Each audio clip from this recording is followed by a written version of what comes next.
दोस्तों आज हम आपको एक बार फिर से फैक्ट्री में ऐसी कमाल की चीजें बनते हुए दिखाएंगे जिन चीजों के बारे में हर किसी को पता होना चाहिए कि ये सब चीजें कैसे बनती हैं। दोस्तों अगर आपने ये पूरी वीडियो देख ली तो मैं पूरे वादे के साथ कहता हूँ कि आपकी नॉलेज कई गुना तक बढ़ जाएगी।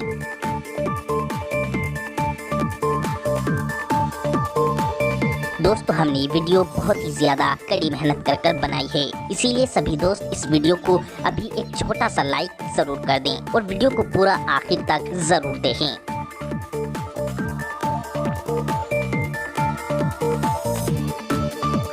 तो चलिए वीडियो को शुरू करते हैं। Bullet making process machine. दोस्तों बुलेट को कौन नहीं जानता होगा।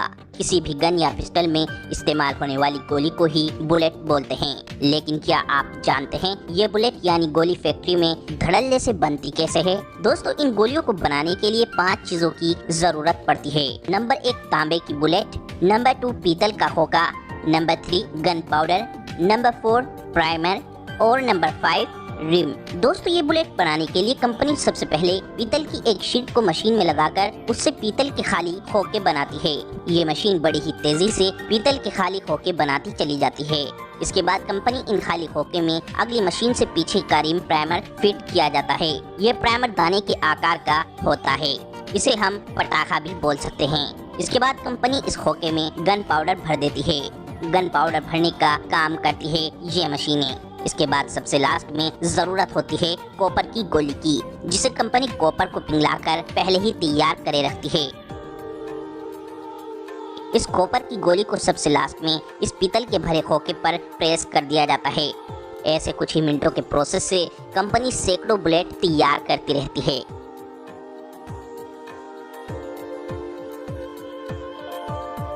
Foam sheet making process. दोस्तों फोम की शीट यानी कि फोम की गद्दों का इस्तेमाल कौन नहीं करता है।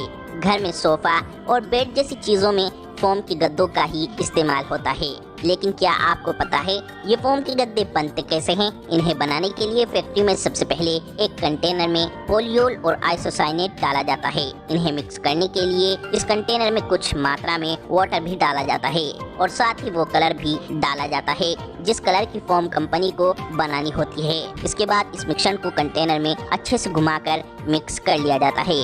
अब इस मिश्रण को स्प्रे मशीन के जरिए एक बड़े टैंकर की सतह में धीरे धीरे डाला जाता है। इसे डालने के बाद इस टैंकर को चारों तरफ से अच्छे से बंद कर दिया जाता है। इसके बाद कुछ ही देर में ये पूरा लिक्विड मिश्रण फूल के ऊपर आ जाता है।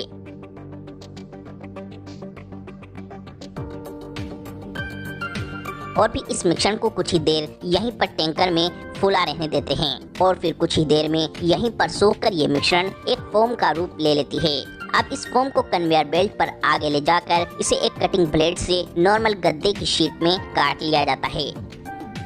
ऐसे फोम की शीट या गद्दे पूरी तरह बनकर तैयार हो जाते हैं। Washing powder making process. दोस्तों कपड़े धोने के लिए जो सर्फ आप इस्तेमाल करते हो, क्या आपको पता है वो कैसे बनता है। इसे बनाने के लिए कंपनी सबसे पहले एक बड़े मिक्सर में नमक को डालती है। अब इसके बाद उसमें कंपनी अपना मनपसंद रंग डालती है।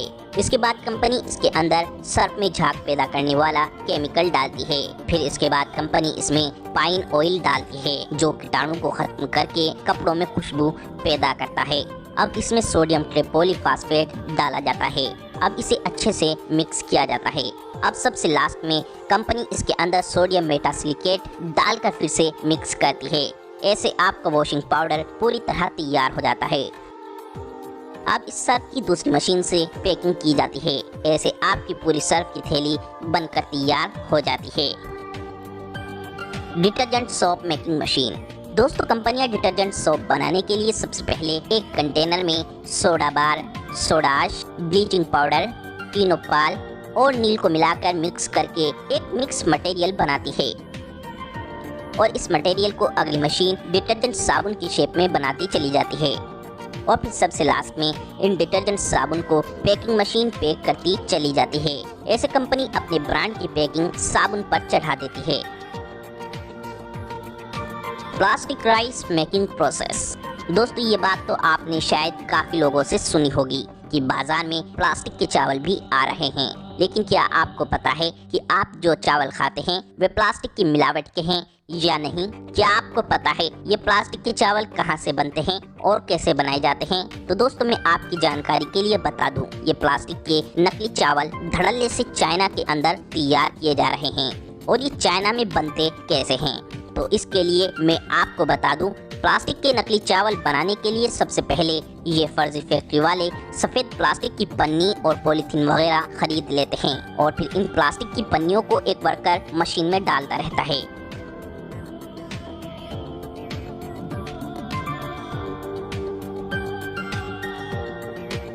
जिससे ये मशीन इन पन्नियों को पिघलाकर प्लास्टिक के सफेद धागे बनाती चली जाती है और फिर इन प्लास्टिक के धागों को पानी में सुखाकर कड़क कर लिया जाता है और फिर इन प्लास्टिक के सूखे कड़क धागों को ये मशीन चावलों की शेप में काटती चली जाती है, जिससे सफेद प्लास्टिक का चावल पूरी तरह से तैयार हो जाता है। और फिर बाद में ये इस चावल को ओरिजिनल चावल के साथ मार्केट में सप्लाई कर देते हैं और लोगों की जान से खिलवाड़ करते हैं। दोस्तों ये सच्चाई हमारे सभी हिंदुस्तानी भाइयों को पता लग सके, इसके लिए इस वीडियो को ज्यादा से ज्यादा लाइक और शेयर जरूर करना। Glass making process. दोस्तों क्या आपको पता है जो शीशा आप घर की विंडो या दरवाजों में इस्तेमाल करते हो वो बनता कैसे है? दोस्तों शीशा आज हमारी जरूरत बन चुका है, इसीलिए इसका इस्तेमाल भी बहुत ज्यादा किया जा रहा है। इस शीशे को बनाने के लिए फैक्ट्री में सबसे पहले एक बहुत बड़ी और गर्म भट्टी में पुराने कांच को डालकर पिघलाया जाता है। फिर उस भट्टी में से थोड़ा पिघला हुआ कांच बड़े बड़े चम्मचों में उठाकर बाहर निकालते हैं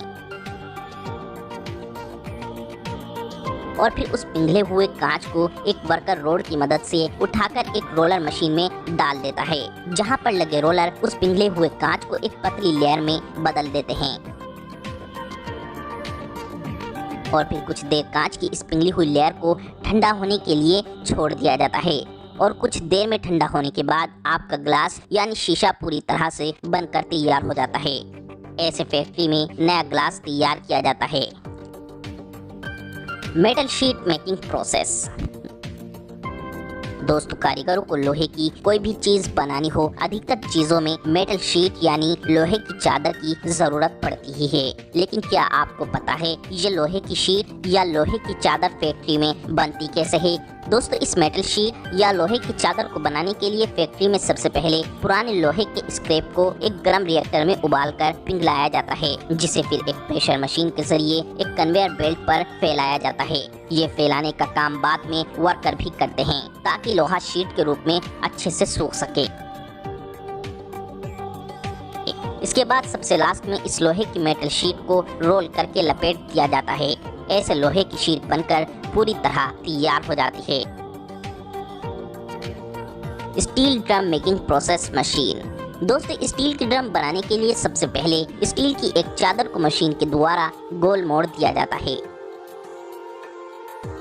इसके बाद इस मुड़ी हुई चादर को गोल रूप में बनाए रखने के लिए इस पर एक मजबूत वेल्ड कर दिया जाता है। इसके बाद आपका खाली बिना ढक्कन का गोल ड्रम तो तैयार हो जाता है। इन ड्रमों को कन्वेयर बेल्ट से आगे दूसरी मशीन पर लाया जाता है, जहां पर ये गोल घूमती मशीन इन ड्रमों पर गोल रिंग की डिजाइन बना देती है।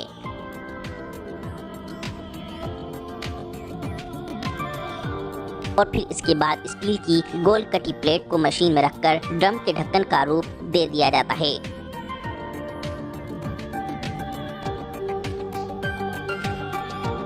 इसके बाद इन ड्रमों को कन्वेयर बेल्ट से आगे ले जाकर ये मशीन पहले से तैयार ढक्कन को इस ड्रम के दोनों तरफ फिक्स कर देती है। ऐसे आपका स्टील का ड्रम तैयार हो जाता है। और फिर सबसे लास्ट में इन ड्रमों पर अलग अलग रंग के पेंट किए जाते हैं।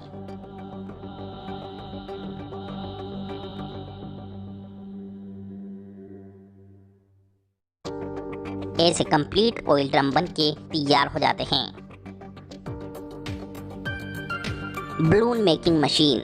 दोस्तों बलून्स यानी गुब्बारे किसको पसंद नहीं होते हैं, हर कोई बचपन में इनसे खूब खेला है। लेकिन क्या आपको पता है ये गुब्बारे बनते कैसे हैं? दोस्तों इन गुब्बारों को बनाने के लिए सबसे पहले कंपनी एक टैंक में लेटेक्स भर लेती है, फिर उसमें वो रंग डाला जाता है जिस रंग का गुब्बारा बनाना होता है। इस रंग को कपड़े में छान कर डालते हैं ताकि रंग पतला निकले। फिर इस मिश्रण को 15 से 20 मिनट गर्म आंच पर मिक्स किया जाता है ताकि रंग इसमें अच्छे से मिल सके।